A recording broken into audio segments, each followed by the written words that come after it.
Prem se kaho Shri Krishna Chaitanya Prabhu Nityananda Shri Advaita Gadadhar Shivasari Gaur Bhakta Vrinda ki jai. Shri Shri Radha Krishna Gopa Gopinatha Shama Kunda Radha Kunda Giri Govardhan ki jai. Shri Vrindavan Dham ki jai. Mayapur Dham ki jai. Jagannath Puri ki jai. Bhakti Devi ki jai. Tulsi Maharani ki jai. Samaveda Bhakta Vrinda ki jai. All glories to the assembled devotees. All glories to the assembled devotees. All glories to the assembled devotees. All glories to Shri Shri Guru and Gauranga. All glories to Srila Prabhupada. Om Namo Bhagavate Vasudevaya.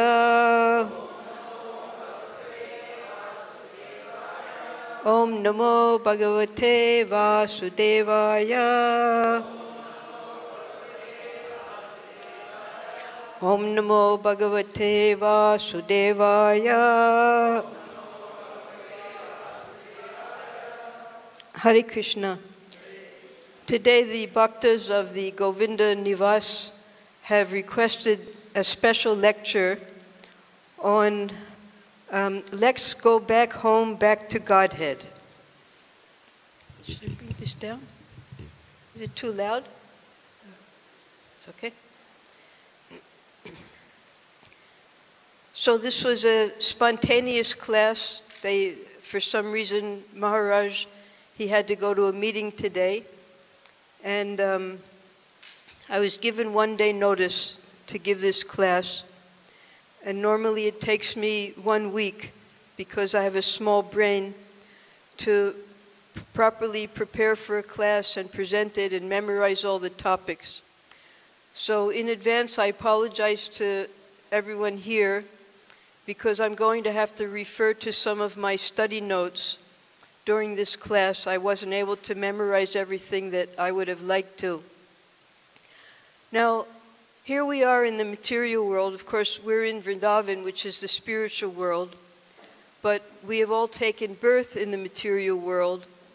Now, by the grace of Srila Prabhupada and our gurus and the Shastras, and the mercy of the Supreme Lord, Brahmanda Brahmite Konya Bhagavan, Guru Krishna Prasade Pai Bhakti Lata Bij. We've received the opportunity to disentangle ourselves from the material world and prepare to go back to Krishna in the spiritual world.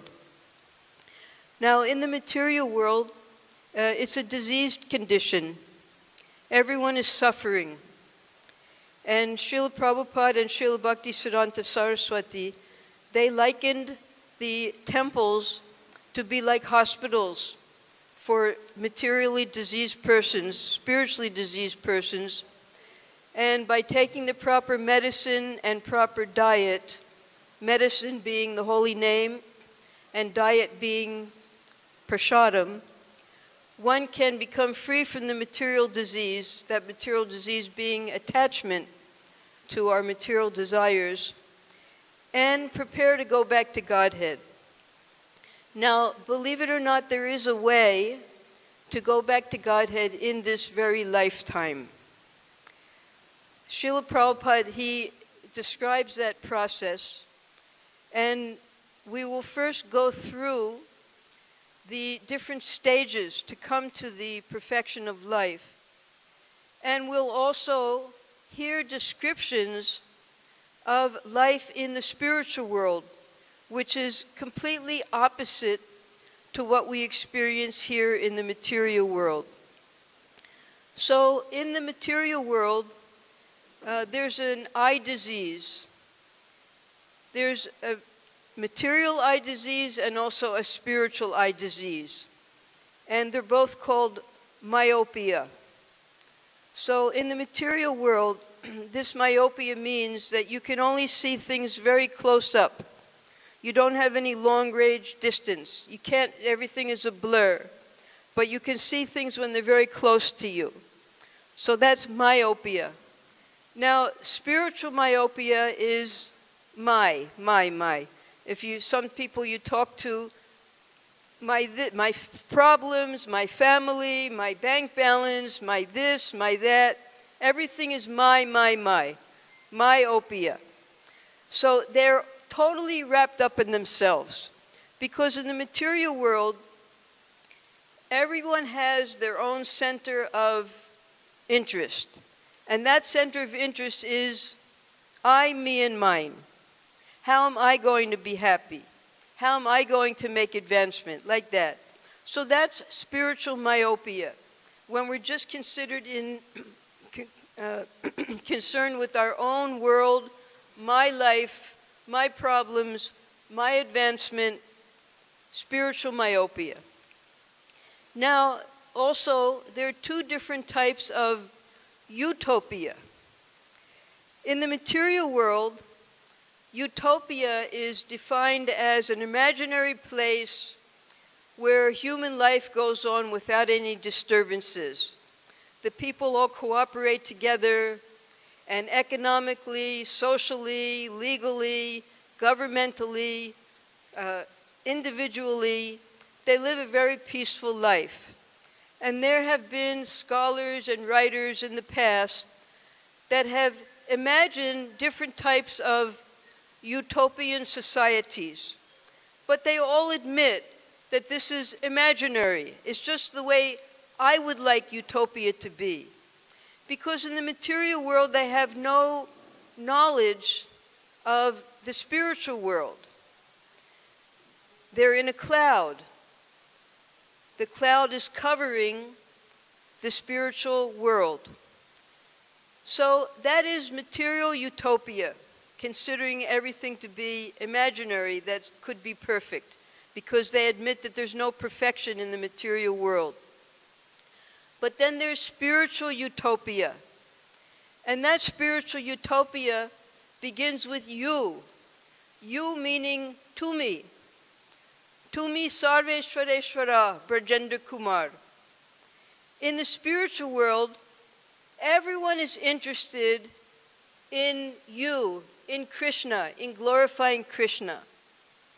Now, this process of experiencing that spiritual utopia and understanding that it actually does exist is the process, it's a sixfold process called Sharanagati, or the process of surrender. Now, any of the four sampradayas that you study, they all accept these six processes. Even the impersonalists accept the six processes of surrender. Their goals might be slightly different. And that six processes of surrender is specifically elaborated by Srila Bhaktivinoda Thakur in his bhajans called Sharanagati. And he writes many beautiful bhajans describing each of the six different stages of full surrender. Now, we're familiar with these stages if any of us have read Srila Prabhupada's books. He speaks about them in practically every single book that he's written, because it's the basis of how we make advancement back to the spiritual world. The first is, I'll read the Sanskrit, Anukul Yasya Sankalpa. To Anukul, that means whatever is favorable for our advancement in Krishna consciousness. Sankalpa, we make a determination to do things that are only favorable, that will advance us in becoming Krishna conscious, or just thinking of Krishna. The next is Pratikul Yasya Varjanam. That means whatever is not favorable, what's pratikul, we restrict that in our life. That means bad association. That means following the four regulative principles, avoiding the four mahapaps. It means practically, between this anukul and pratikul, it means taking shelter of a spiritual master, learning from him the process of devotional service, and eventually taking diksha. Diksha is a formality, and that diksha is anukul and pratikul together. The anukul is to chant minimum 16 rounds a day, These are the minimums that were given by Srila Prabhupada for initiation. Minimum 16 rounds a day. And the pratikul is to follow the 4 regulative principles. No eating of meat, fish, and eggs, no intoxication, no gambling, and no illicit sex. So that is anukul and pratikul in the process of surrender. Now after that comes the next step, because if you have enough faith to place yourself under the care of a spiritual master, it means that you have some understanding that this spiritual master is going to take you to Krishna. So that third stage is called Rakshishyatiti Vishvaso. Avasya Rakibe Krishna, Vishwas Palana in Bengali. That Krishna will certainly protect me. And we have to have that much faith.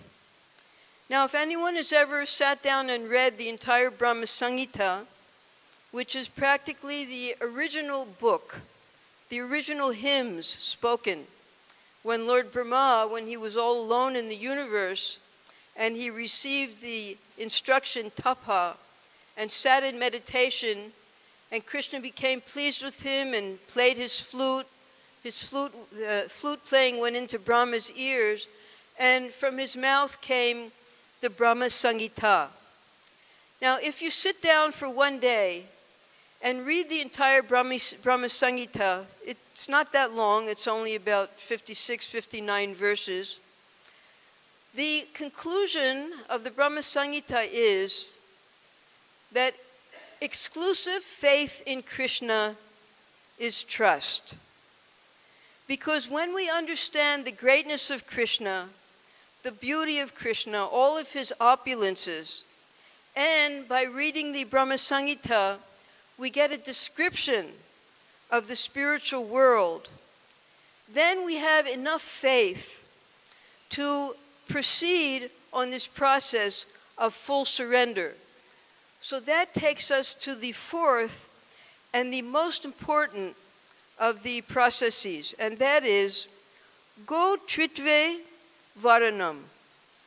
So this word Goptritve, we've heard the word Gopa and Gopi. So those words come from this Goptritve. Goptritve means a guardian, and Varanam means that we have selected our guardian to be Krishna. So Bhaktivinoda Thakur explains that this is the body of surrender. When we have finally chosen that Krishna is my guardian and I wish to surrender to him. And all of the other processes, the stages of surrender, are like the hands and the legs that come out of the body, the limbs of this Goptritve Varnanam. So after we've accepted Lord Krishna as our guardian, then comes Atma Nikshepta. Atma Nikshepa means Atma Nivedanam. We've accepted our guardian, we have full trust and faith in him, and now we're going to fully surrender our Atma to him. Our Atma includes our body, mind, our soul, everything. We will surrender now to Krishna in full faith. Now, after we've surrendered, it's not a static position that, Krishna, now I'm yours. No, now that you're Krishna's, you've surrendered to him, there's activity. And that activity, after we have fully surrendered, place ourselves completely at Krishna's lotus feet in full faith, then comes the final stage, which is called Karpanye. Karpanye comes from the word kripa, or mercy, compassion.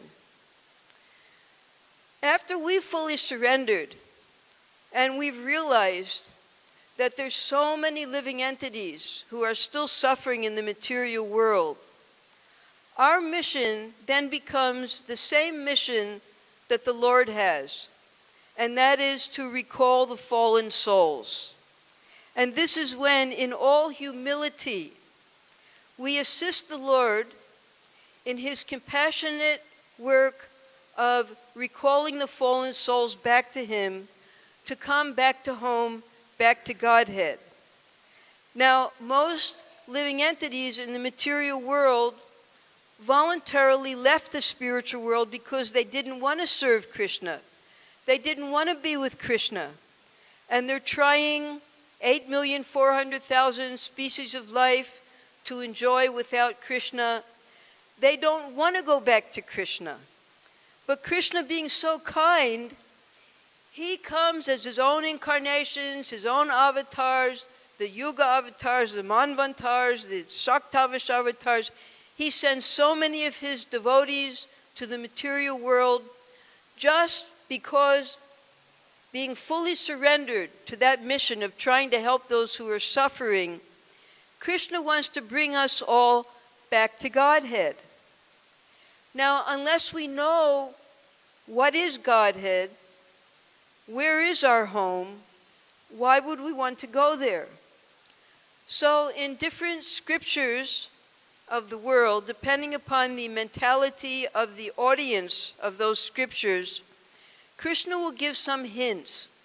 For instance, paradise, different promises. For instance, in the Quran, there are different promises. If you do this, this, and this, then you'll get so many things in the heavenly world. In the Bible also, there's heaven, there's hell, there's purgatory, there's the waiting room.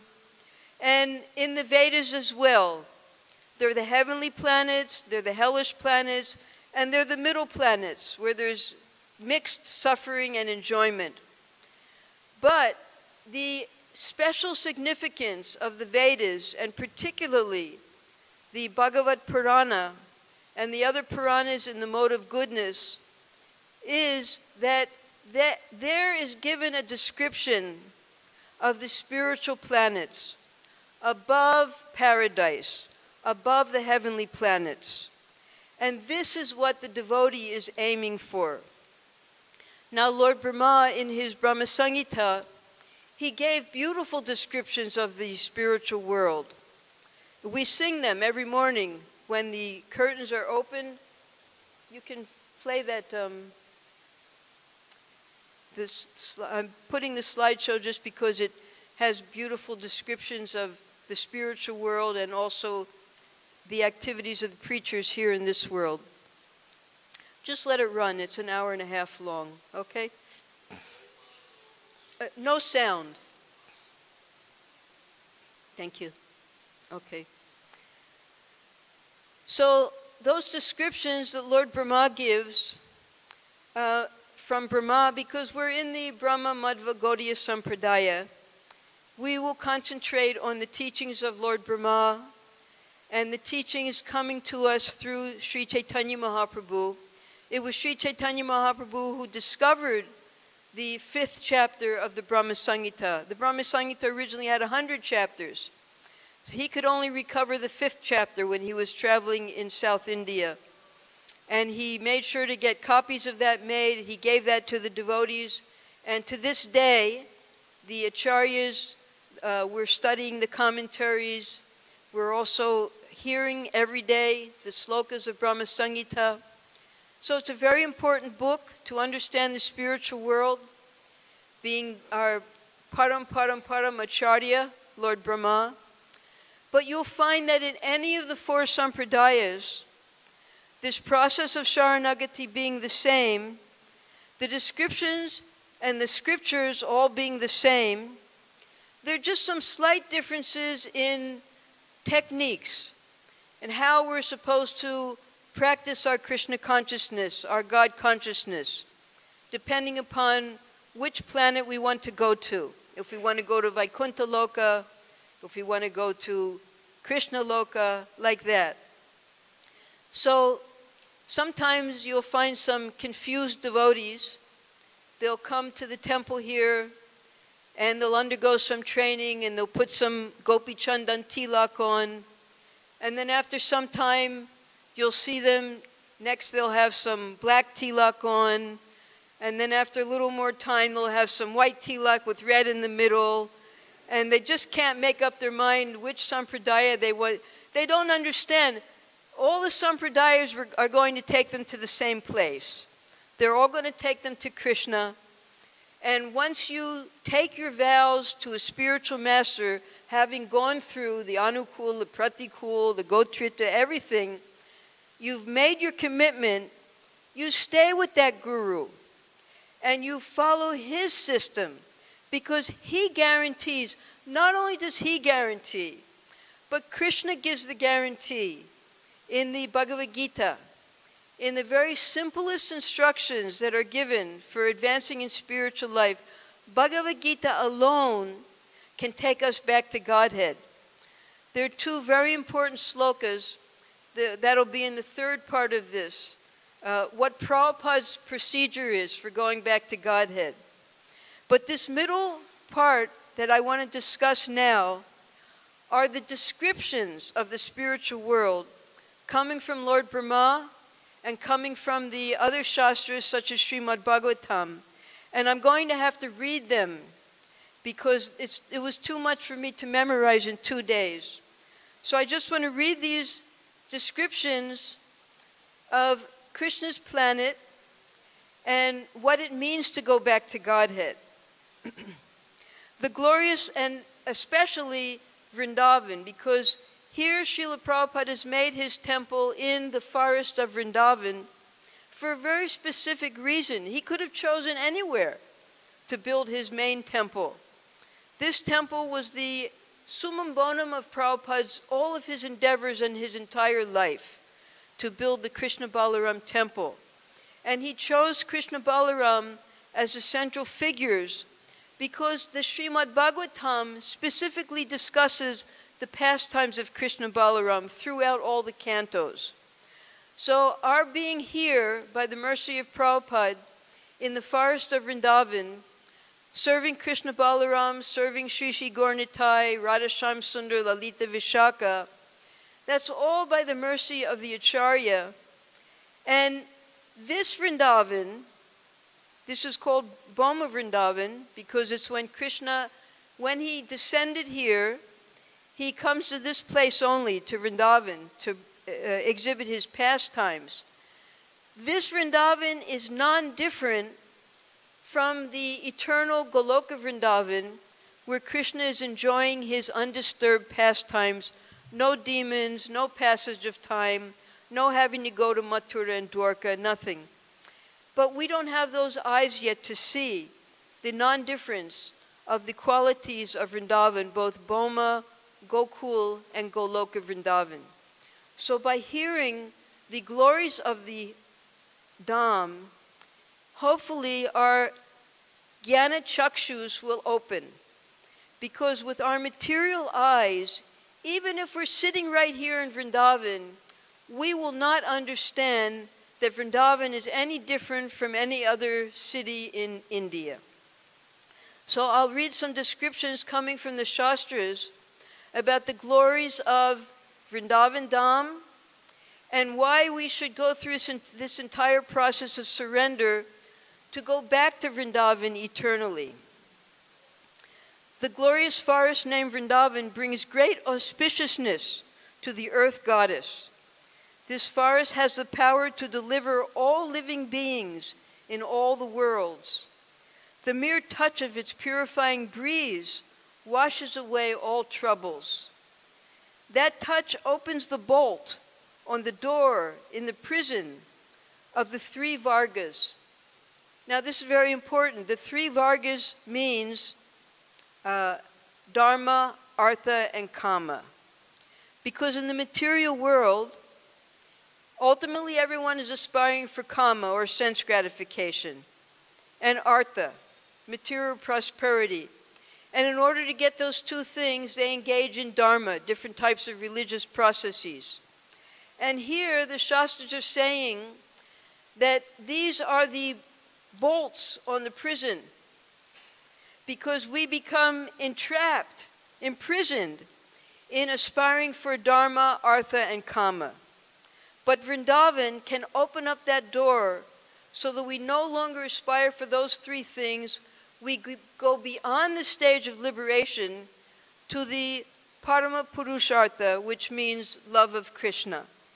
So this is that Vrindavan that can free us from the prison house of the threefold aspirations in the material world.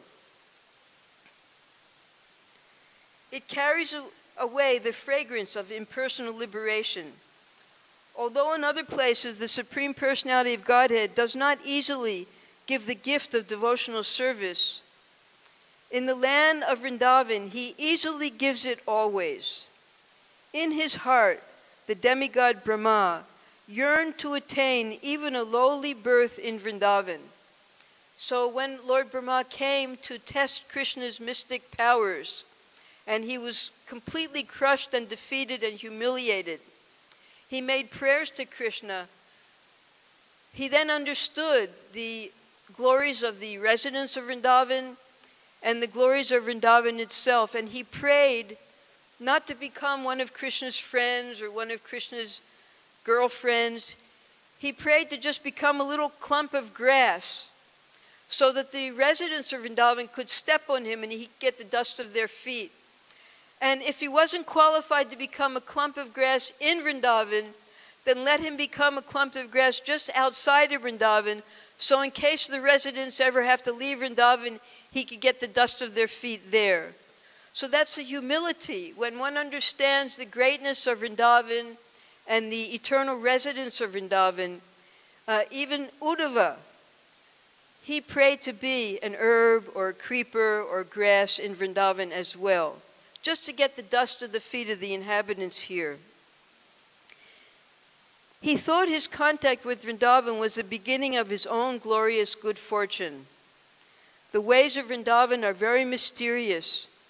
To help the people of this world, blissful Lord Krishna, the son of Nanda, descends again and again to the realm of Vrindavan. In this way, a great festival of bliss always fills Vrindavan. Now, he descends again and again, but actually Krishna is always here. And again, that's because of the cataracts we have in our eyes. Krishna is right here in our temple. Krishna is right here whenever we're chanting the holy name. But our senses are not purified enough to see Krishna everywhere.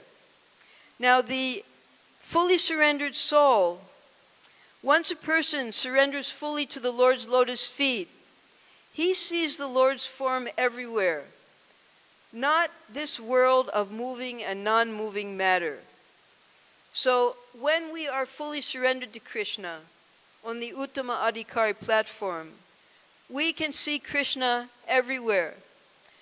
Just as the six Goswamis, although they were living here in this Vrindavan, they were able to see the pastimes of Krishna.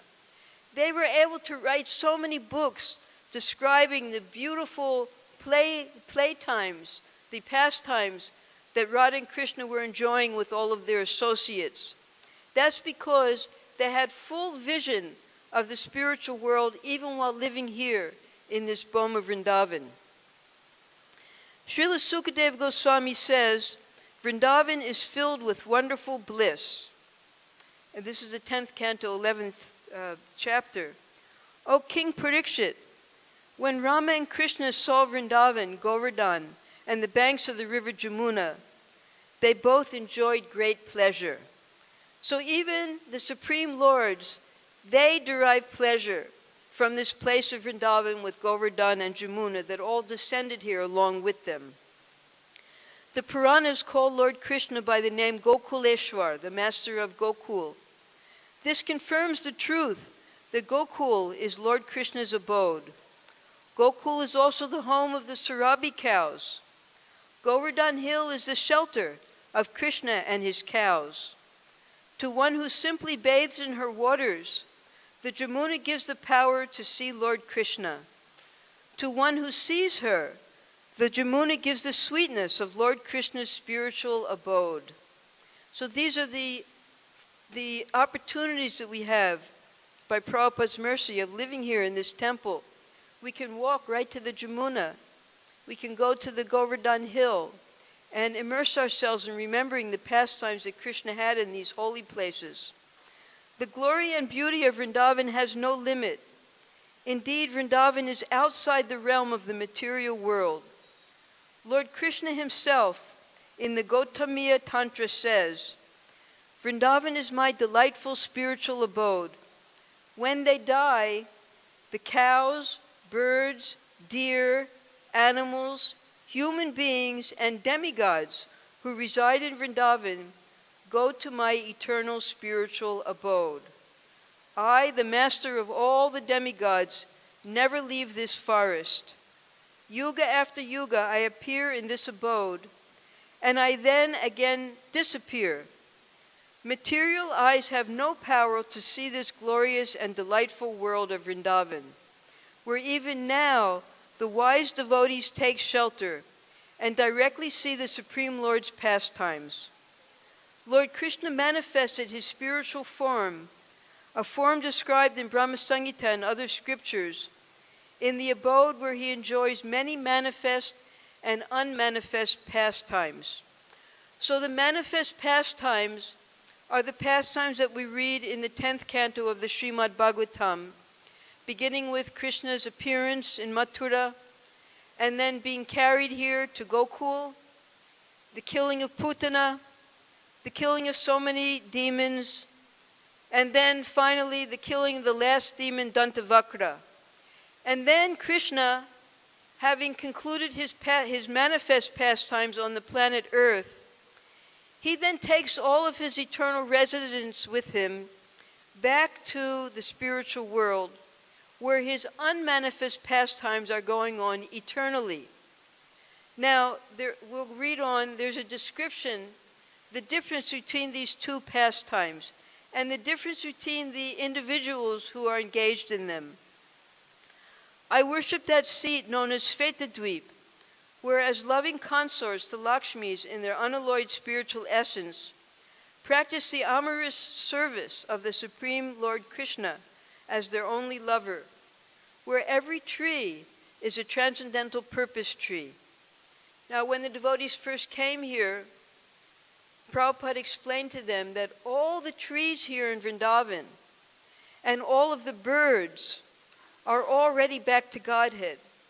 They're all engaged in their transcendental loving service with Krishna already.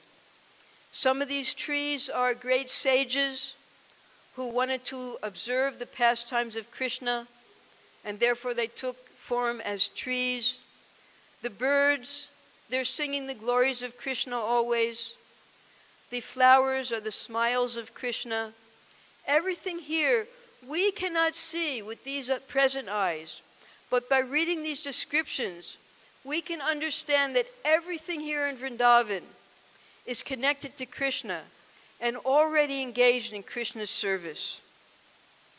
Where the soil is the purpose gem, all water is nectar, every word is a song, every gait, that means all walking, is a dance.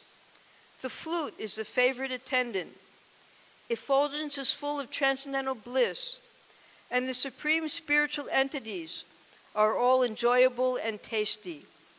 Where numberless milk cows always emit transcendental oceans of milk, where there is the eternal existence of transcendental time, who is ever present and without past or future, and hence is not subject to the quality of passing away, even for the space of half a moment.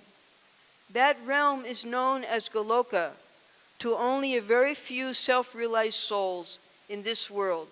So this is a direct quotation from Lord Brahmaji at the end of his Brahma Samhita, when he gives this full description of what he's seeing in his transcendental meditation after hearing Krishna's divine flute sound. Krishna gave him the eyes to see the spiritual world then. And therefore, the conclusion of that Brahma Samhita is, exclusive faith in me is trust. Because Brahmaji, although he was in darkness, he didn't know which way to turn, he didn't know what his purpose was in life. When Krishna enlightened him, he then developed full faith in Krishna and was able to execute the devotional service given to him by the Supreme Lord. The super excellent station of Krishna, which is known as Gokul, has thousands of petals and a corolla like that of a lotus sprouted from a part of his infinite aspect, the whirl of the leaves being the actual abode of Krishna. So here we're going to have to use our whatever imagination we have to envision a beautiful lotus flower, an open lotus flower, not the ones that we get here that are all closed and we have to tear them open with our hands. An open lotus flower with thousands of lotus petals. And each one of those petals are the gardens of the gopis. And in between the petals are paths leading to the different gardens. And the leaves are the expanded gardens of Srimati Radhika and the abodes of the gopas. So it's described here because in this world, at least in India, people know that lotuses exist. In the material worlds, such as when I took birth in America, we had to go through material education, wasting so many years of our life. So when you're 9 years old, you're taught about Greek mythology. And it's just a waste of time. It has nothing to do with spiritual life. But it gives a little hint that there's a world beyond this world.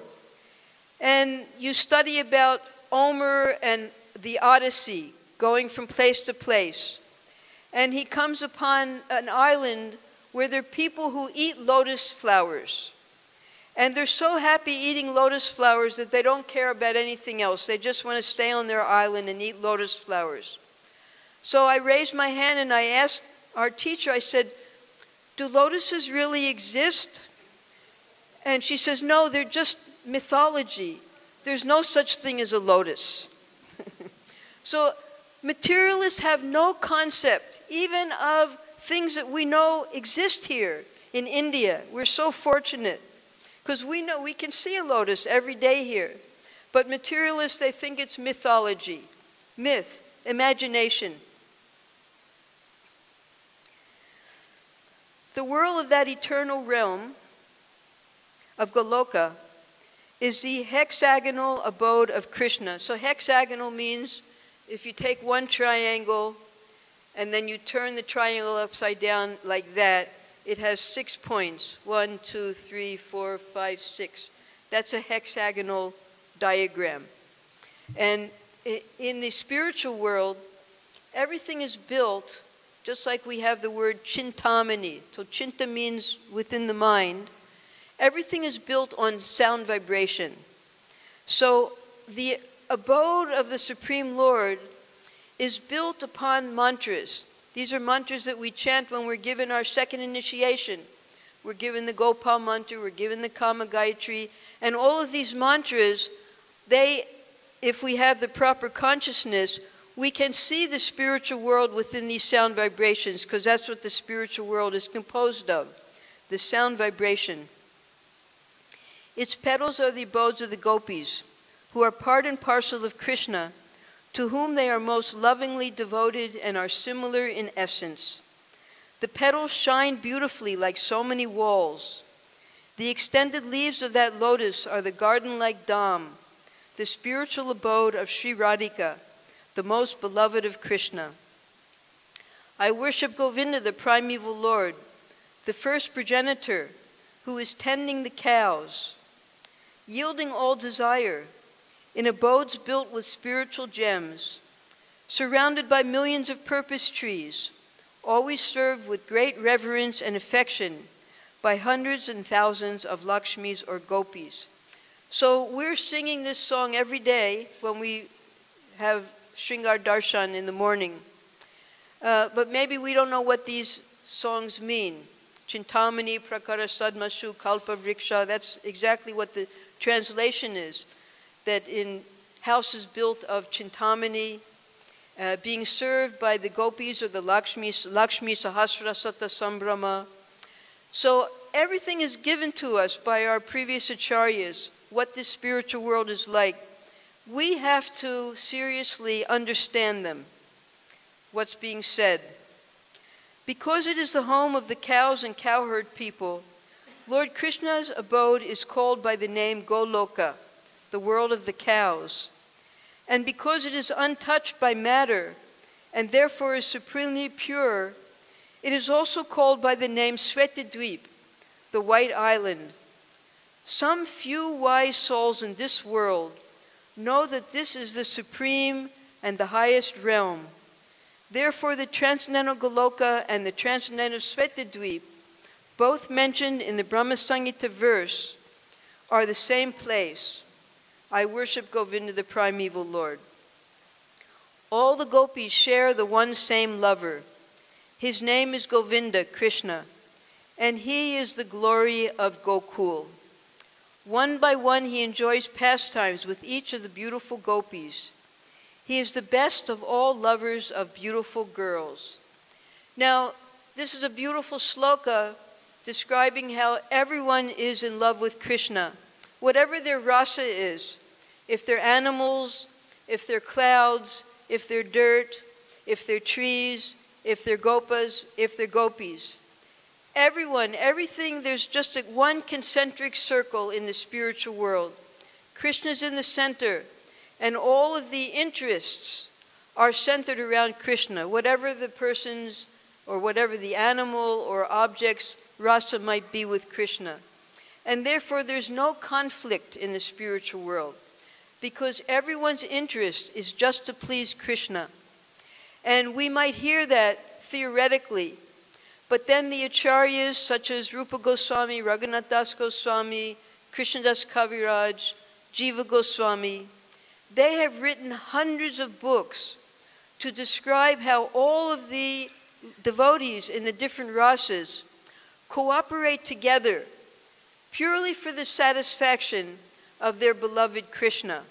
And that's why it's so important for us to start with Bhagavad-Gita, read through the Srimad Bhagavatam, finally come to Chaitanya Charitamrita, and then after having heard about the ecstasy that Lord Chaitanya experiences while he is going back and forth between the spiritual realm and being with his associates in the material world, then on the order of Sri Chaitanya Mahaprabhu, his direct disciples, the 6 Goswamis, wrote these books for our benefit so that we can hear how the devotees in the spiritual world are pleasing Krishna with their service.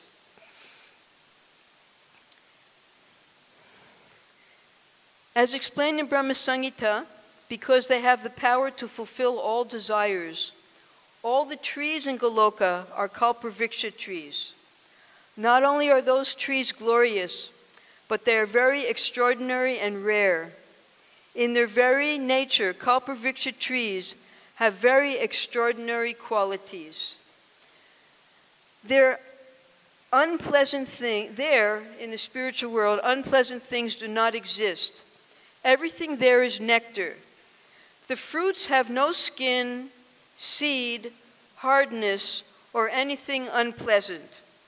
Please know that nothing there is made of matter. So we might imagine that how is that possible? A seed can't have any skin, a fruit can't have any skin or seed, no hard parts. But here it says in the Shastra that that's the way the fruits are in the spiritual world. Lord Chaitanya, he even manifested a mango tree like that for the devotees to enjoy. He was able to do that. Furthermore, Lord Krishna's parents, brothers, friends, and other associates are different ages. This is very important. Some in Kaishora, childhood, some in Navayovana, new youth, some in Yovana, youth, some in Ardha Vardhakya, middle age, and some in other ages. They keep these ages eternally. They do not grow older. So when we realize, by the grace of our spiritual master, when he's pleased with our service, he allows us to understand what our Siddha Swarup is.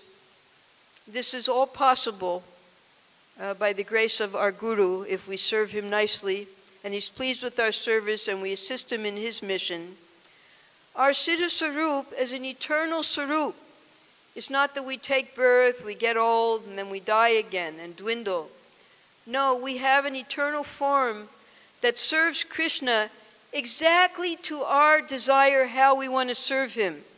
It might be in childhood, it might be in youth, it might be in middle age, just as Krishna's parents.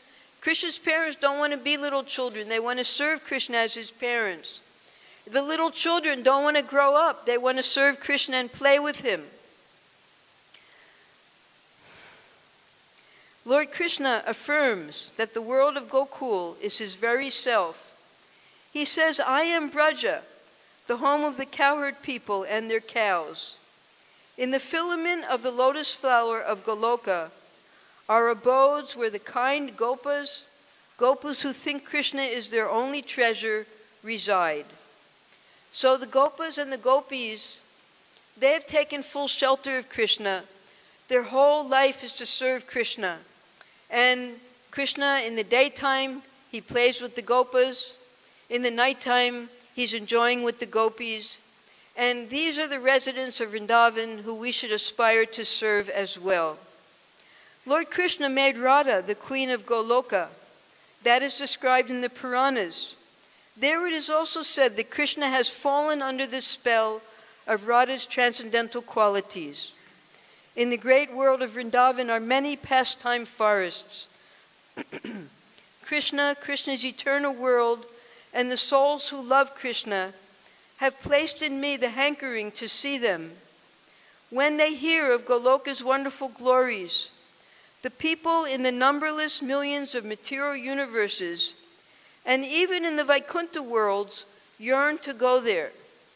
So even the Vaikuntha Vasis, even Lakshmi Ji herself, when they hear about the glories of Vrindavan and the inhabitants of Vrindavan, they want to give up Vaikuntha and come to Vrindavan to enjoy also.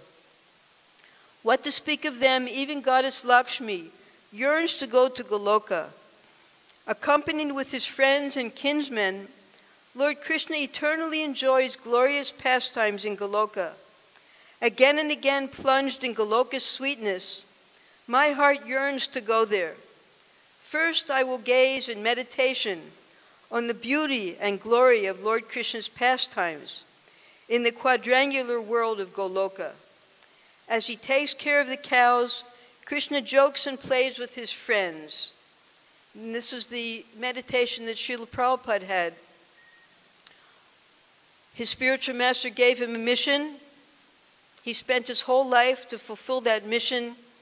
And after having 2 heart attacks, nearly dying while he was in the middle of the Atlantic Ocean, he wrote a beautiful poem expressing his innermost desire. And that was when he was praying to Krishna that when will I be able to frolic with you again in the forests? And we steal each other's lunch boxes, and we play amongst the cows. So each of us has a particular desire to be with Krishna in a particular mood, in a rasa.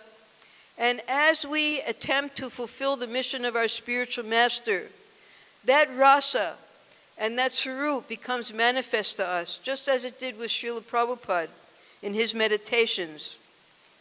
When he calls, the cows come. I pray that playful Krishna will enter my memory and make me tremble with love for him.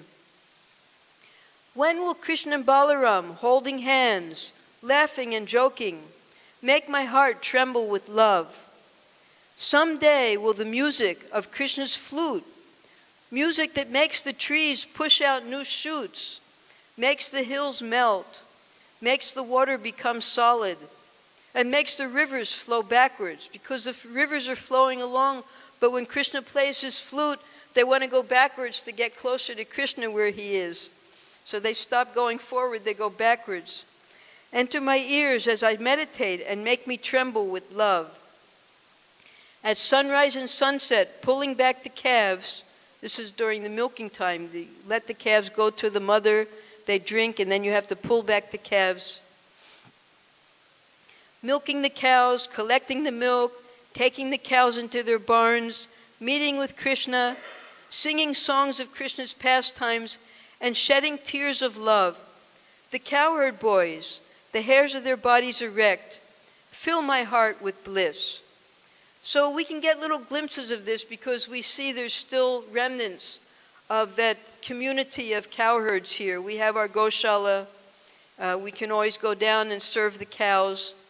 And when our eyes become pure, we can see that all these pastimes are actually still going on here in Vrindavan itself. Always filled with the chanting of Lord Krishna's glories, the pathways of Goloka attract my heart. Ram, Krishna, Krishna, Ram, Krishna, Krishna, Krishna, Krishna. Here and there on the pathways of Goloka, one may hear the people chanting these names as they come and go. In some places are exquisite songs. In other places are singing, dancing, and instrumental music. In other places are passionate declarations of love. In other places are lovers' quarrels. Again and again the poets' hearts meditate on these pastimes, the gopis' pastimes of love. So though we cannot, in this particular body that we're in now, we cannot enter into these pastimes, but we can hear about these pastimes and aspire, because we'll hear in the later portion, 1 hour has gone by, we're just hearing about the glories of Vrindavan and the process to surrender so that we can go to Vrindavan. In the later portion, this last hour, we'll hear Prabhupada's process of how we can go back to Godhead in this very lifetime. It's possible. So we should have that faith, continue hearing about the glories of Vrindavan, and then we'll hear what Prabhupada says about how we can go back to the spiritual world. At every moment, Krishna longs to be with the gopis, and at every moment, the gopis long to be with Krishna. When they meet, a great pleasure is gloriously manifest. Their longings are very sincere and very passionate.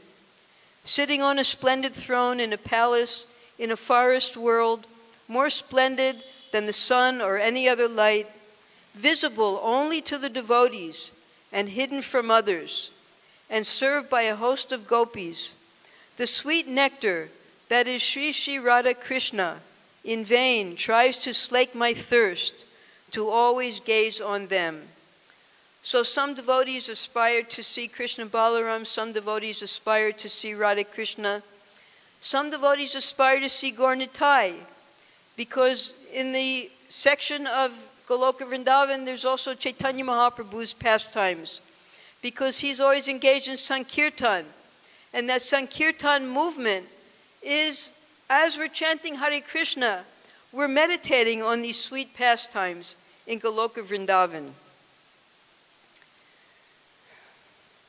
The effulgent abode of Lord Krishna, the Prince of the Gopas, who eternally enjoys pastimes with his associates in the whirl of the lotus flower previously described, and abode in the highest part of the blissful petaled lotus world, and abode with many great branched kalpavriksha trees, trees with roots too deep to be found, and abode with 7 secret gardens, an abode made of chintamani jewels, an abode beyond what the unaided and mind can grasp, makes our eyes open wide with wonder. This peerless and splendid abode is also the home of numberless trillions of personal associates of Lord Krishna. So if there are trillions of associates, hopefully they'll be able to fit one more of us in so we can go back to the spiritual world also. This peerless and splendid abode is also the home, yes. Falling in love with this abode, the devotee poets speak this question. So here are the questions that the devotees are asking. Why has Goddess Jamuna, the daughter of the sun god, come here to embrace this realm that was never created? This realm is glorious and effulgent, a great circle of light. This realm is the place where the Gopa people have their homes. This home is the realm of Krishna, the Gopa's king. Here is Krishna. Here is his father, mother, kinsmen, and glorious friends. The fame of Krishna's companions in Braja shines with great splendor. Where is any love equal to the love they feel for him? Now we'll read in the next part the confidential places in Krishna's abode. In that realm of Goloka are 5 confidential abodes. The first is the abode of Lord Krishna. There Lord Krishna stays with his mother, father, and kinsmen. That abode is the center of Goloka. That's Nandagram. The other confidential abodes are clustered around it in the 4 directions. These 5 abodes are all very wonderful. In the west are many palaces and many great courtyards. That is the abode of King Nanda's beloved Yashoda. Yashoda is where she comes from, Maharana,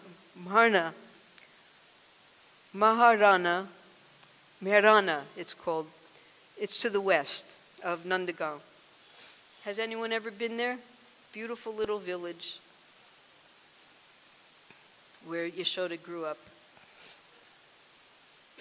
Okay. In the north is the abode of Rohini. She is filled with splendor and beauty and joy. In the east is the abode of King Nanda. He is served by all. In the south is the abode where foodstuffs and various valuable things are stored. In this way, the 4 directions of the Goloka world are filled with beautiful gardens. Now, if I had time, I would have copied for you all. There are maps of the spiritual world. There are maps of Nandagal, maps of Jawat, maps of Barshana, maps of Gokul, and maps of Navadvip as well. And you can see where all the paths are. You can see where the gardens are. These maps have been written by the acharyas, made by the acharyas, so that we can understand how the residents of Vrindavan are living. The world of Goloka eclipses the glory of Lord Narayan's Vaikuntha. Lakshmi yearns to stay in Goloka. The residents of Goloka are more glorious than the residents of Vaikuntha. In Goloka, Lord Krishna is the enjoyer, and tasting the sweetness of the devotee's love for him is his enjoyment. So Krishna doesn't enjoy alone. He tastes the sweetness of his devotee's love, and that's how Krishna enjoys. Goloka is eternal.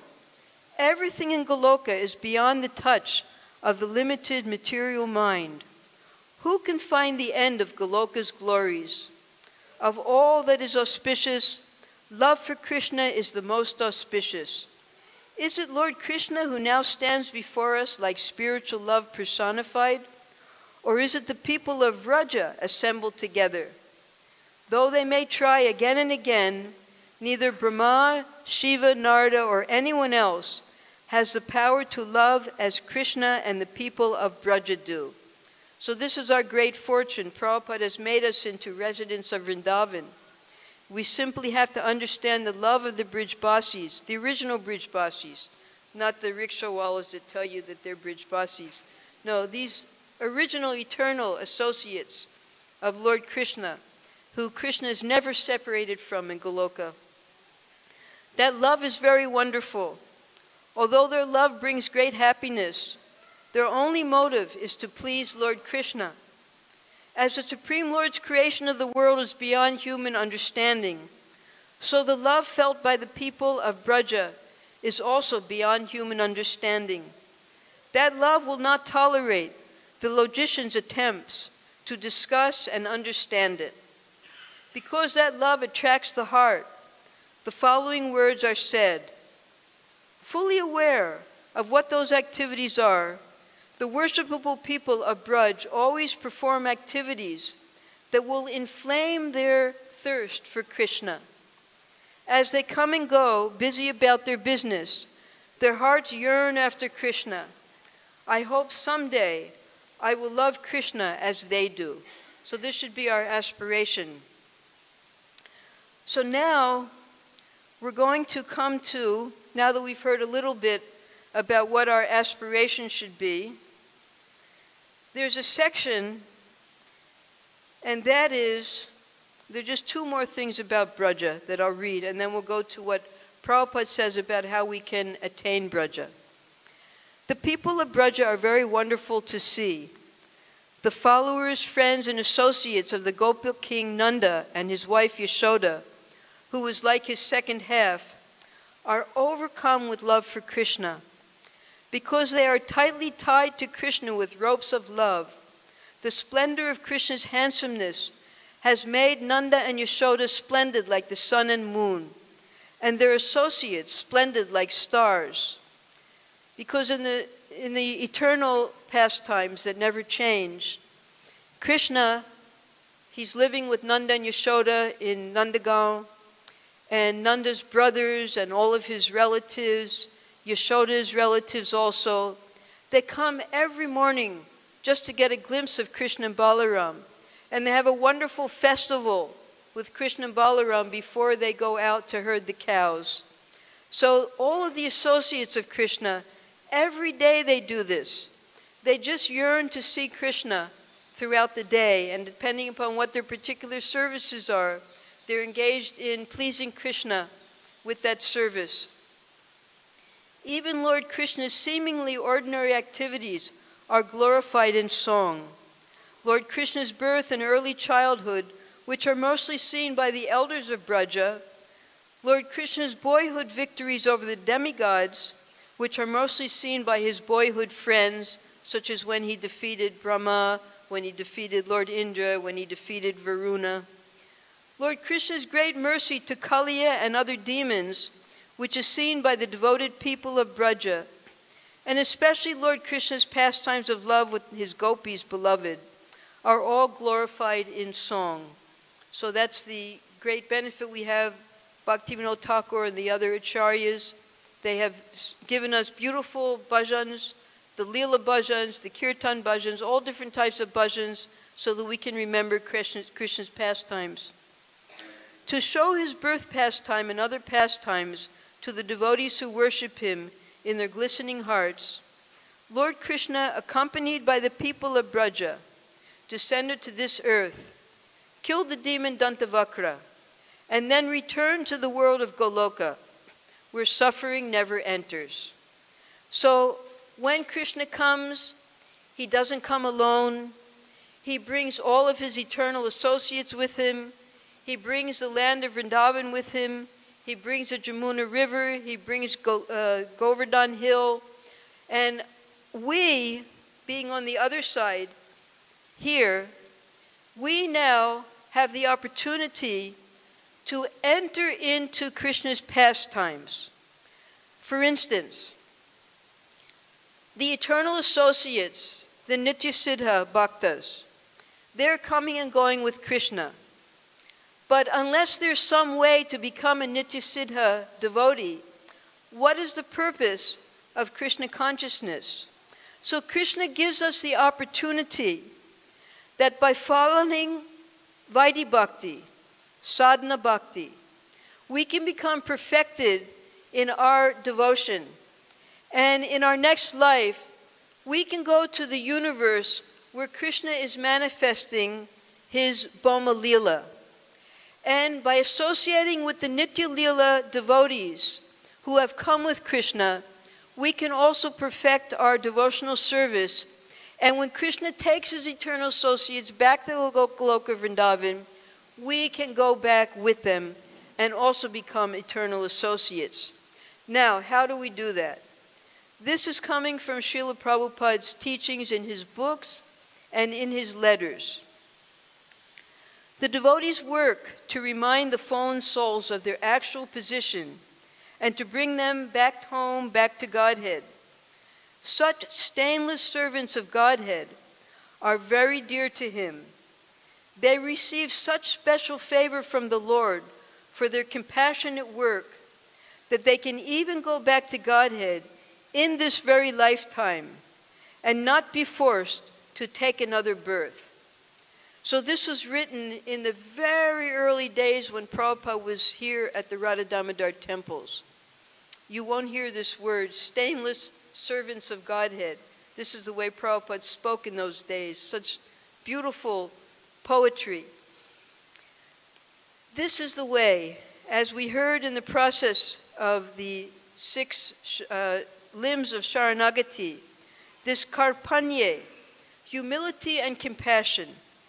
So when we assist the Lord in his mission of bringing the fallen souls back to him, Krishna is so pleased with us that he allows us to go back to Godhead in this very lifetime. Whatever state of being one remembers when he quits his body, that state he will attain without fail. Of course, we know that from the Bhagavad-Gita. Yang yam vapi smaram bhavam.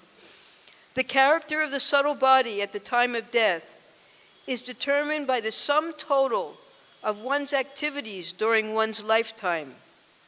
If a human being is taught to change his subtle body by developing Krishna consciousness, at the time of death, his subtle body will create a gross body in which he will be a devotee of Krishna. That you see now within our ISKCON, little children are taking birth. So these little children, in their previous life, they were engaged in Krishna consciousness, and they have now developed a gross body where they've taken birth in the association of devotees to continue their process of devotional service to perfection. But there's more. Or if he is still more advanced, he will not take another material body at all, but will immediately get a spiritual body and thus return home back to Godhead. This is the perfection of human life. So, for instance, when Prabhupada's dear disciple, Jayananda, left this world, Jayananda, he did so much service for Srila Prabhupada. Prabhupada was so grateful to him. It was he who built the original Rath Yatra cards, and he did so much preaching. He gave all of his money to Prabhupada so Prabhupada could print his books. And then Jayananda, because of his hard work, he didn't take care of himself. He developed cancer. And he wouldn't tell the devotees how much he was suffering until it became, he couldn't hide it anymore. So then when he was diagnosed with cancer, he tried to, in the state of cancer, if you're a devotee, you want to continue your service. So therefore you want to continue your life in this body because we don't know whether we're perfected or not. So as long as we get an opportunity to continue in devotional service, we want to stay in this body. So a person who has a terminal disease, they try to stay in this body as long as they can so they can perfect their service.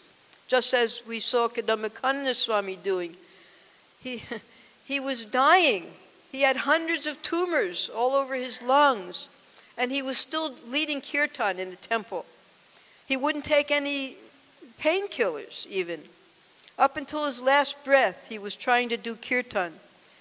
So when Jayananda finally left this world, Prabhupada wrote a very intimate letter to him saying that I'm sure you've gone back to Godhead, but if you had any desires of any type, then you'll probably go and enjoy for tens of thousands of years on the heavenly planets, and then from there you'll go back to Godhead.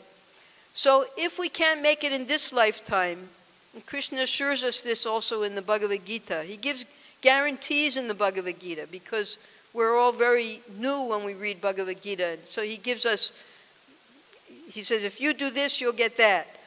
Guarantees. I guarantee you, if you take up this process, you'll be protected from the greatest fear. The greatest fear is falling down into lower species of life. And if you always think of me, I guarantee you, you'll come back to me. So we should believe this because complete faith in me is trust. We should believe what Krishna says, and we have seen here, even within the 50 years, 55 years of our Krishna consciousness movement, devotees have gone back to Godhead. They're able to tell us what they see before they've left this world. One Mataji was going back to Godhead, Komadaki. She was with the secretary of Prabhupada in Los Angeles. And while she was dying, she was describing to us oh, I see the little children, they're just like little toddlers playing with Krishna. She couldn't have made it up. It's not possible. She was getting transcendental vision. So this is what happens when devotees, they spend their whole life serving their spiritual master, serving Srila Prabhupada, serving Krishna's mission. So he gives a glimpse, and we, on the other side, we're able to see that these devotees, they're actually seeing the spiritual world, and Krishna's taking them back to him. If one is thus constantly engaged during his lifetime, after giving up the body, he will return back to Godhead to serve Sri Radha in the same way as he contemplated during his life on the banks of Radhakund. So this is taken from Nectar of Instruction, Upadeshamrit. The conclusion is that to live on the banks of the Radhakund and to bathe there daily constitute the highest perfection of devotional service. Transcendental love for me does not depend upon bodily connection, but anyone whose mind is always absorbed in me will surely very soon come to me for my eternal association. So sometimes neophyte devotees, they think that they're their body. And they don't understand that the great souls, how long did Lord Chaitanya stay in Vrindavan? About 45 days. Many of the associates of Lord Chaitanya, who were all descended with him as gopis, as manjaris, Swarup Damodar, Gadadhar Pandit, they never even came to Vrindavan. They were so absorbed in their service to Lord Chaitanya. But some neophyte devotees, thinking that they're their body, they think that they have to give up everything and go live on the bank of Radhakund in order to become an associate of Sri Sri Radha Krishna. They don't understand that it's not by bodily connection, it's not with this gross body that we attain our perfection. Otherwise, we'd all be walking around with nose rings and looking like gopis. This is the different upasampradayas. They think they're their body, so they, even though they have to shave 3 times a day to get rid of their hair, they're pretending to be gopis in this lifetime. It's not with this gross body that these activities go on. This goes on through our chanting of Hare Krishna, through our meditation. So I'm still in the neophyte stage completely, but when I was a complete neophyte newcomer to Vrindavan, coming for the first time, the first thing I did was I ran to Vrindavan, took a bath at Radhakund. I didn't know that Prabhupada didn't want us to take bath there, that I found that afterwards. And then I asked Prabhupada, can we build a temple there? I wanted to do what Rupa Goswami said to do, to live on the banks of Radhakund. And Prabhupada said, oh yes, that's a very good idea. You can do it any time. You can make a temple there. And then Prabhupada was very quiet, and he looked at me and he said, what will you do there? And I said, I'll preach, because we're all preachers. He said, no, Radhakund is not for preaching. He said, Radhakund is for relishing. And then I said, well, Prabhupada, you didn't teach us how to relish. We're preachers, what we do is I didn't say this to Prabhupada, this is what was going on in my mind, that Prabhupada, he taught us how to preach Krishna consciousness, to help other people, to help him in his mission with his spiritual master. And I thought, well, I'm not interested in relishing, I'm interested in helping Prabhupada with his preaching. So right then and there I realized, well, I would rather be preaching and helping Prabhupada than sitting on the banks of Radhakund and relishing. Of course, some devotees can do that, the Bhajananandis. But the Bhajananandis aren't interested in preaching. They're interested in their own spiritual perfection. And this is the conflict between the Ghostanandis, and there shouldn't be any conflict. But when the Ghostanandis and the Bhajananandis don't understand that when you have attained spiritual perfection, in the sense that you've come to the Karpanya stage, you're already fully surrendered. Now you want to help the Lord and his pure devotees in their mission to uplift the fallen souls. You're not interested in your own perfection anymore, because the perfection is to assist your guru in his mission.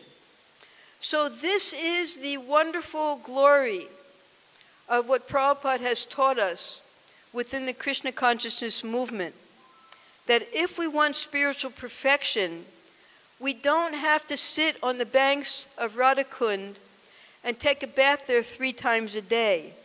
No, we have to go out and help the fallen conditioned souls who have forgotten all about Krishna, bring them back to Krishna, and that gives Krishna much more joy than aspiring for that myopic, my perfection, my life, my spiritual. No, we have to look and see what Krishna wants, that utopia, where you, Krishna, what you want, that is my happiness. And what Krishna wants is that we help the fallen conditioned souls come back to him. That's why he comes here. That's why he manifests his pastimes. And we are a part of that process. We are in the process of going back to be with Krishna eternally, and then being part of his entourage that comes to help reclaim the fallen conditioned souls. This is the secret of Krishna consciousness. We should not look for our own perfection. We should look as with Vasudeva Datta, who was the most compassionate. He prayed to Lord Chaitanya, give me all the sufferings of the conditioned souls. Let them go back to Godhead, and I will just stay here and suffer on their behalf. And Lord Chaitanya laughed. He said, I could do that in a moment. But so compassion means devotee. A devotee is compassionate. Seeing the sufferings of the other living entities, they want to help uplift them, teach them about Krishna, and bring them back to Godhead along with them. Otherwise, none of us would be sitting here had Prabhupada not be compassionate to fulfill his spiritual master's mission. So we should always remember that.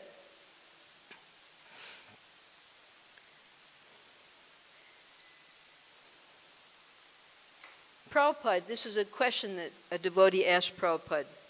How can one know whether he'll be going back to Godhead in this lifetime?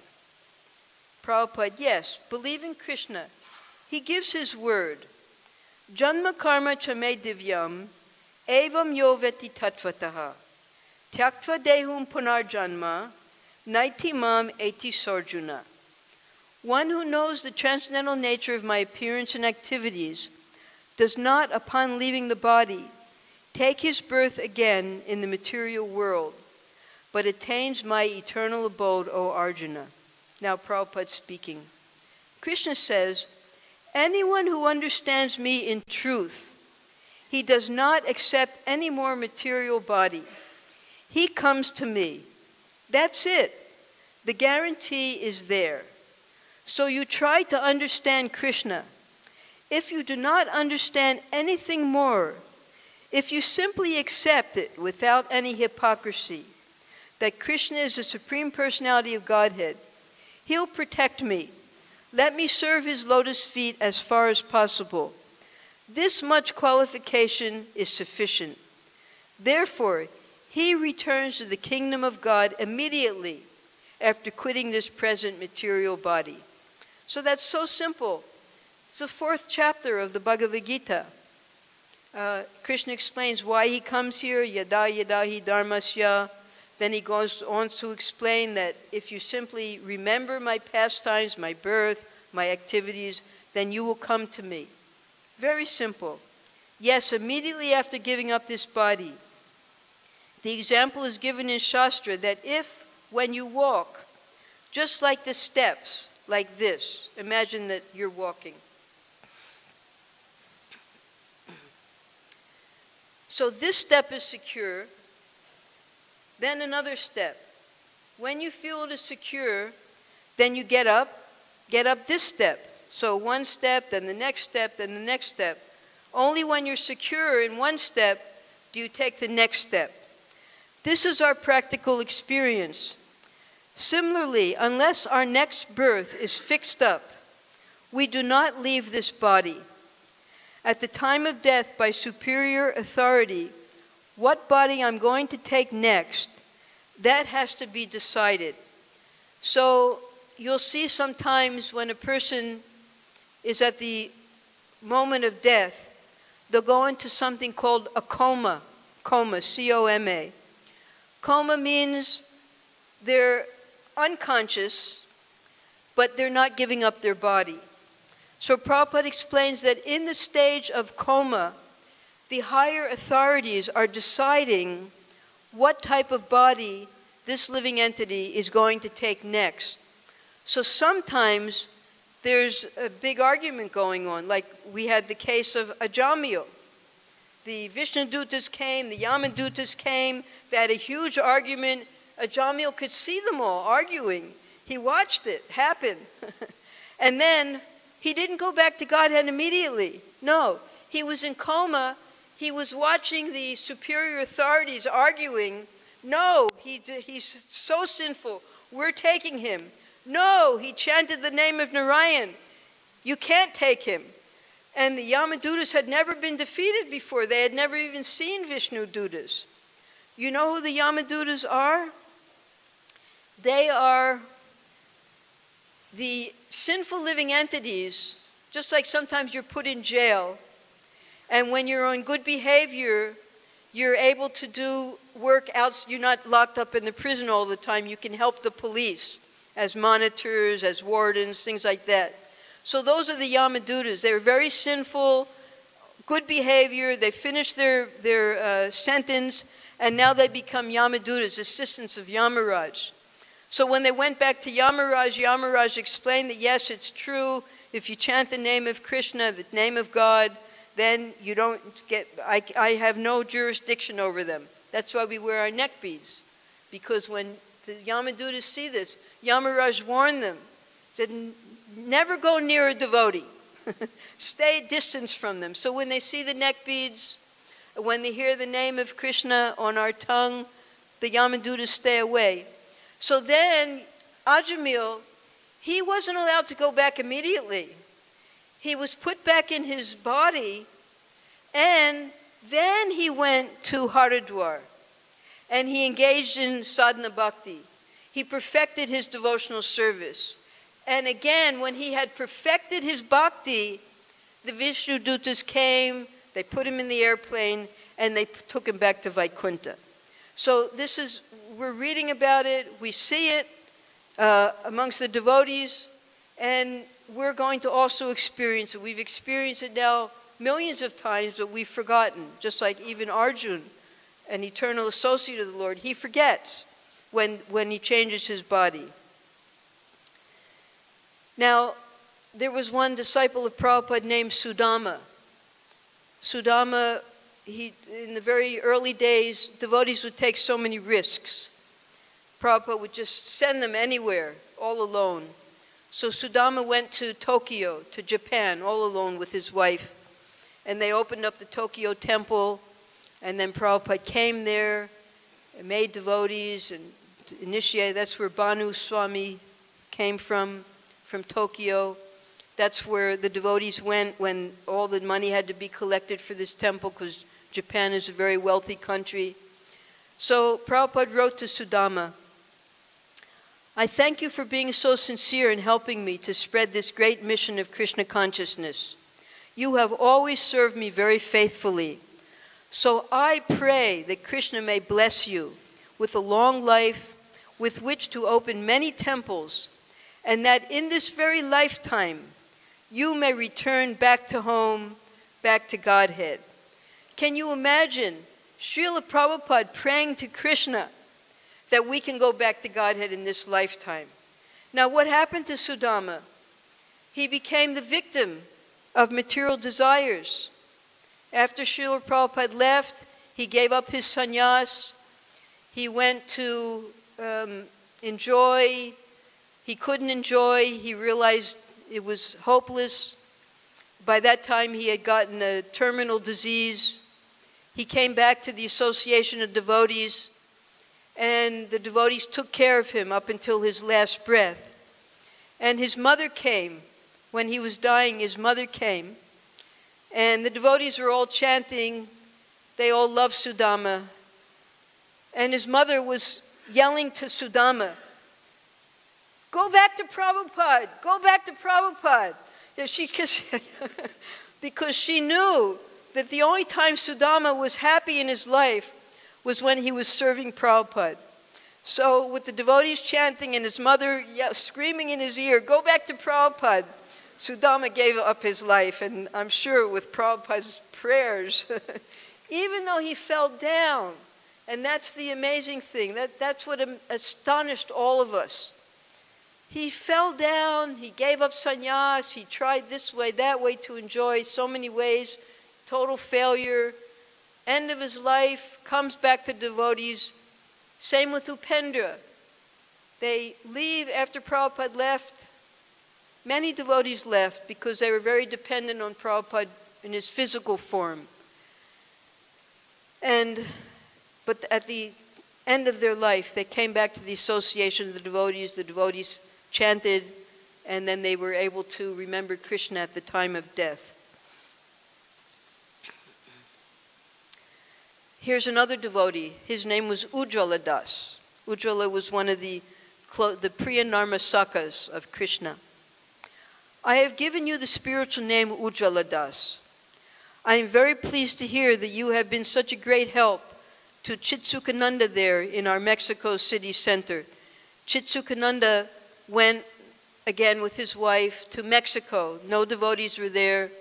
Such a grand success they had in Mexico. And Prabhupada came, hundreds of devotees, so many initiations, beautiful temple. It used to be an embassy, and they made it into this magnificent temple. So Prabhupada's thanking Ujjwala Das for helping Chitsukananda.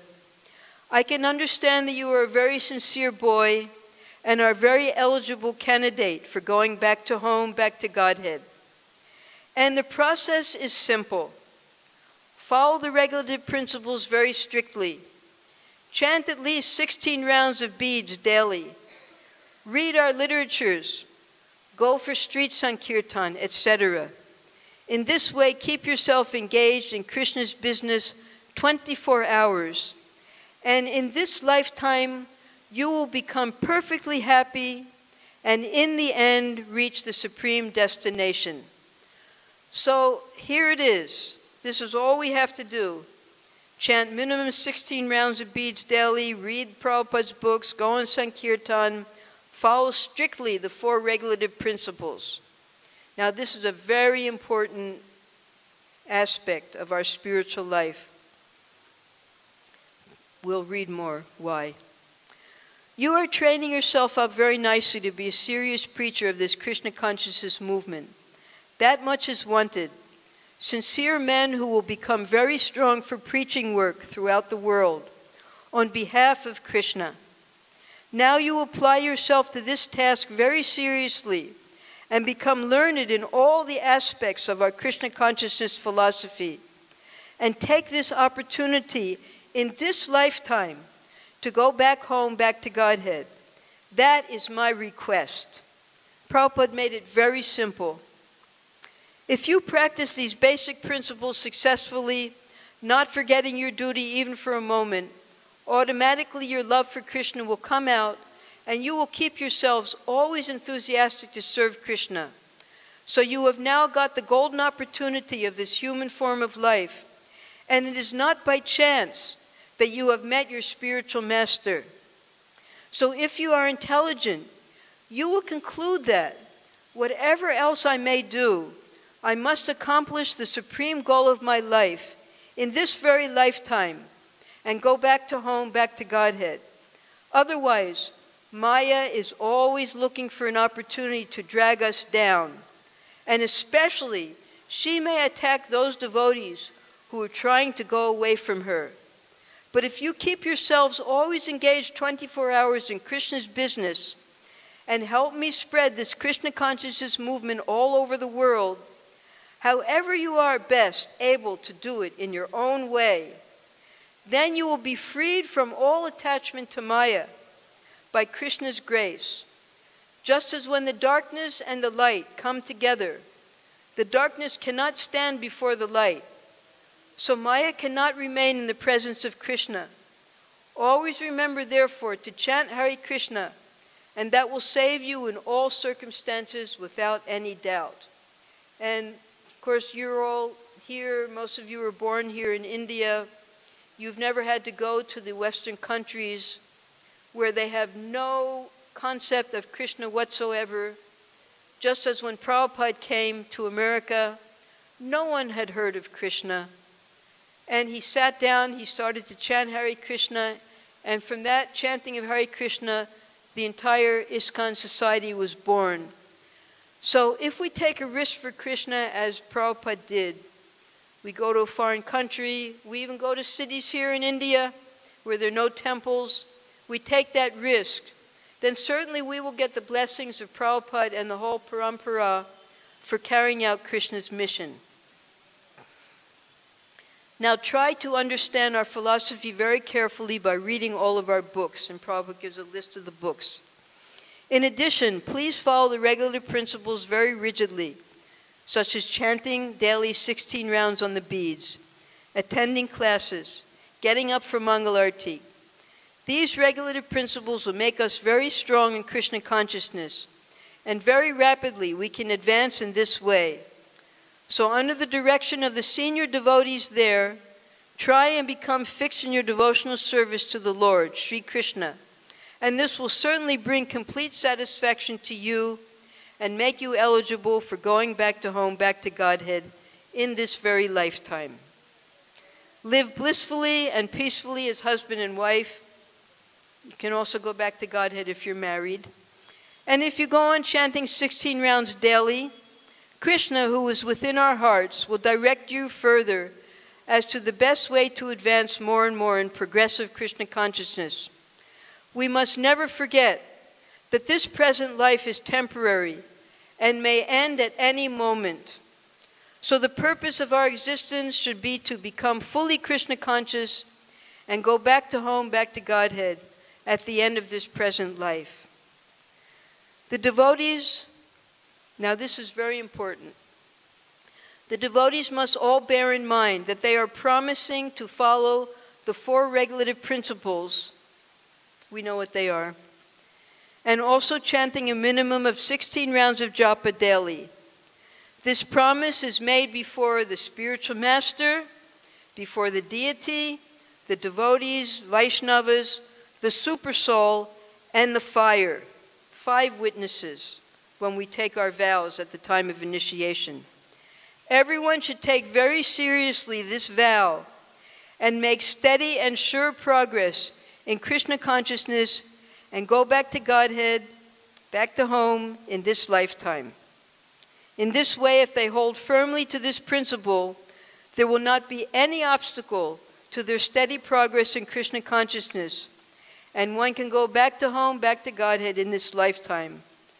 The Lord is so merciful that He is always mindful of our difficulties in the mundane world, and He is actually more anxious to get us to return home back to Godhead than we are anxious to go. He is by nature merciful towards us, despite our rebellious attitude. I simply request you, you are doing the greatest service to the world by giving up everything for preaching this Krishna philosophy. You please continue just as you are doing. Introduce this process of chanting Hare Krishna widely as possible, distribute as much prasadam as possible, and if possible, see that all our books are translated and distributed as widely as possible. This is the greatest welfare activity. And for engaging yourself and others in this way, certainly you will go back to home, back to Godhead. So all of Prabhupada's temples are set up with the same program, wherever you go around the world. We're distributing prasadam, we're distributing books. Everyone is supposed to attend Mangalarti, Srimad Bhagavatam class, engage in service. Prabhupada called it the sandwich program, morning program, service during the day, then evening program. If we simply follow this simple process, Krishna gives the guarantee, Prabhupada gives the guarantee. We don't have to make things complicated. It is not by performing severe austerities, by giving great charity, that will take us back to Godhead. It is by following the instructions of our spiritual master, maintaining our vows that we took at the time of initiation, and Prabhupada guarantees he will personally pray that we get to go back to Godhead if we simply follow this process. Now, the key verse to Bhagavad-Gita, which we should remember at all times. When the mind, intelligence, and ego are purified, all the active senses of the living entity become spiritual. Thus, the living entity attains his Satchidananda form. The Supreme Lord is always in his Satchidananda form. But the living entity, although part and parcel of the Lord, becomes materially contaminated when he desires to come to the material world for material enjoyment. The prescription for returning home back to Godhead is given by the Lord himself in the Bhagavad-Gita. Now, this is the central verse of Bhagavad-Gita. It's right at the end of the 9th chapter, most confidential knowledge. And Krishna repeats this verse twice in the Bhagavad-Gita just so that we can see how simple it is. Manmana bhava madbhakto madhyaji mam namaskaru mam evaisyasi yuktvaivam atmana mat parayanaha. 934. Engage your mind always in thinking of me. Offer obeisances and worship me. Being completely absorbed in me, surely you will come to me. This sloka, the conclusion of the 9th chapter of Srimad Bhagavad-Gita, it is clearly mentioned here. Mam upaisyasi. He comes to me, back home, back to Godhead. There are 5 different stages of liberation, and here it is specifically specified that the devotee who has always lived his lifetime here, under the direction of the Supreme Lord, as stated, has evolved to the point where he can, after quitting this body, go back to Godhead and engage directly in the association of the Supreme Lord. So who wants to go back to Godhead in this lifetime? Oh, full house, unanimous. Who wants to stay here and try again? No. So we need the blessings of Srila Prabhupada. And that means he makes it so simple.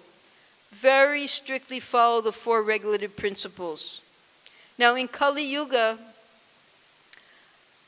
we can't be held fully responsible for what goes on in our dreams and what goes on in our mind.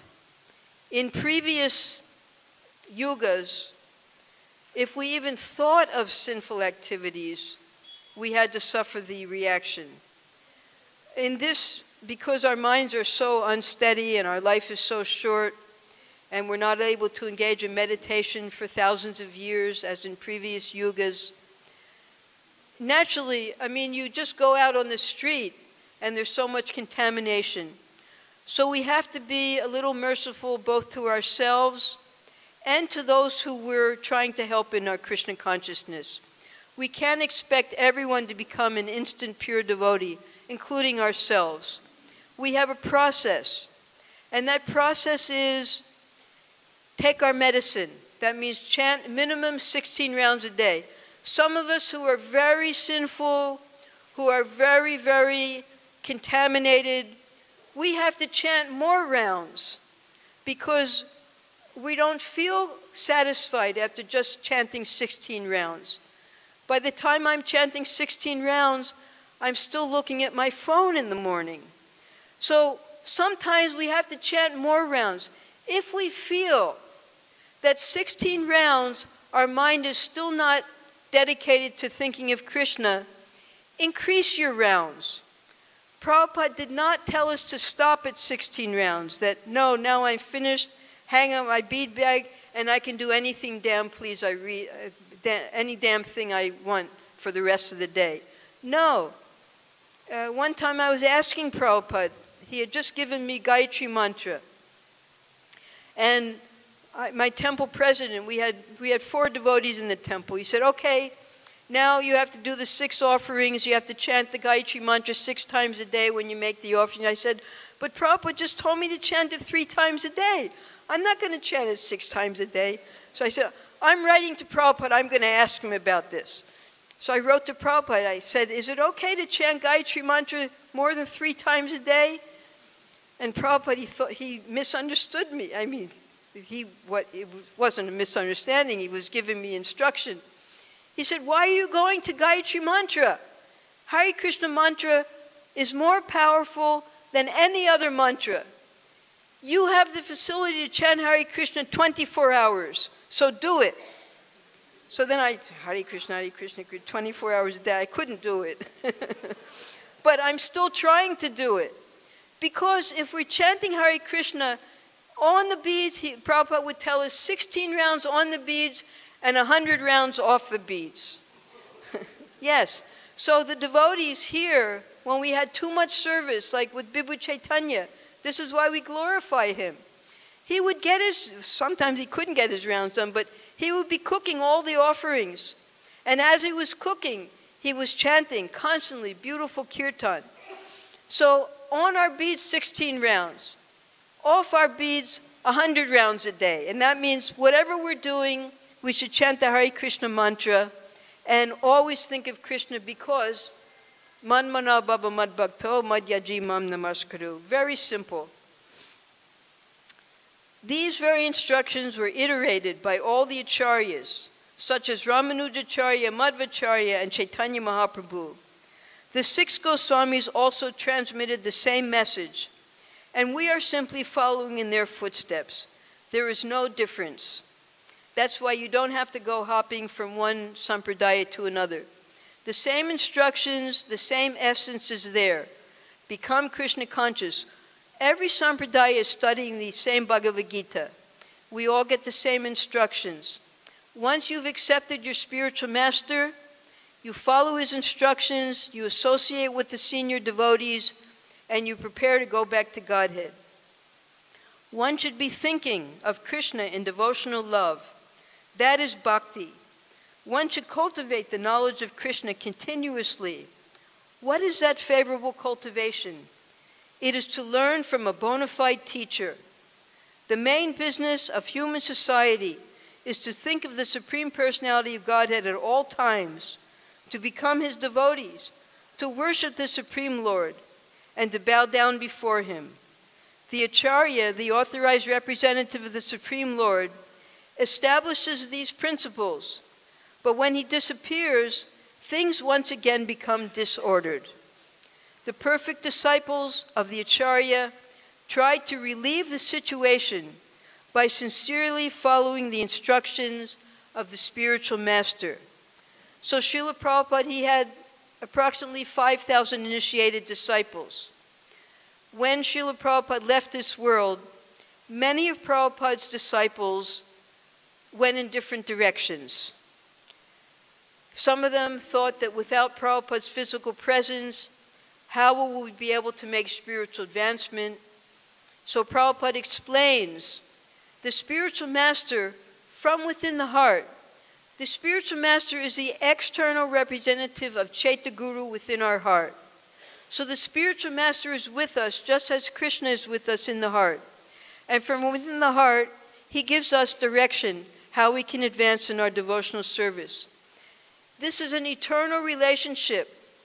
Our relationship with our spiritual master is eternal from lifetime to lifetime, just as every day during Guru Puja, we're saying that Janama Jamana Hoy E Abhilas, that lifetime after lifetime, let me serve my spiritual master. We should never think that our spiritual master has disappeared. Here we have Srila Prabhupada everywhere. We're so fortunate here in our Vrindavan temple. That's why when Prabhupada was present, Hari Sori, who had been Prabhupada's personal secretary, asked Prabhupada, can I make a deity of you? He missed doing Prabhupada's servant because Prabhupada sent him to be the GBC in Australia, the end of the world. So Prabhupada said, not at this time. Prabhupada established his one deity in the whole world here in this temple on our altar. And then after Prabhupada left this world, he gave permission that his murtis can be established in the temples. And now wherever you go in the temples of ISKCON, anywhere in the world, you'll find the murtis of Prabhupada. And those murtis of Prabhupada, I've gone to so many different countries, preaching, lecturing, and everywhere I've gone, there's been a murti of Prabhupada. And many of the devotees, none of them knew English, none of them knew Hindi or Bengali. They spoke to Prabhupada, they read to Prabhupada in their own language, in Lithuanian, Estonian, and Latvian, and Polish, and Hungarian. And Prabhupada understood what they were saying.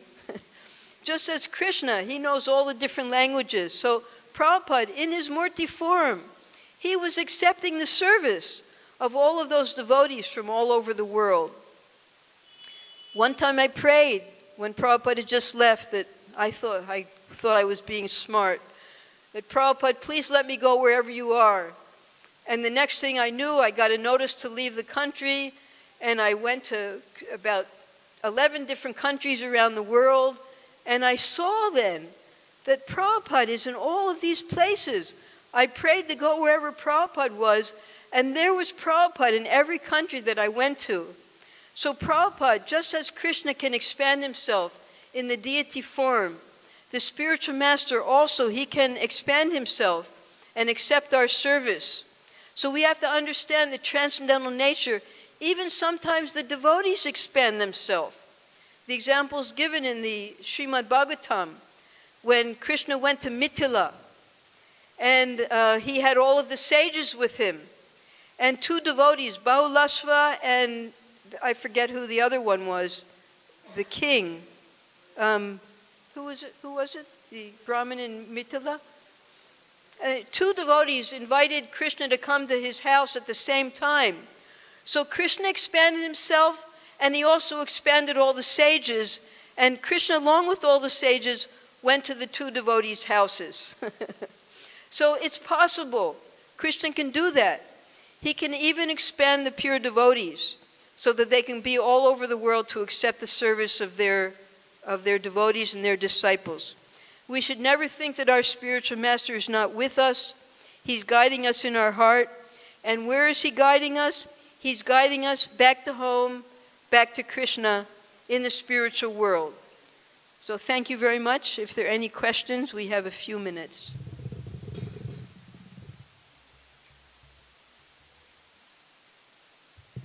All right, then we'll all go back to Godhead together.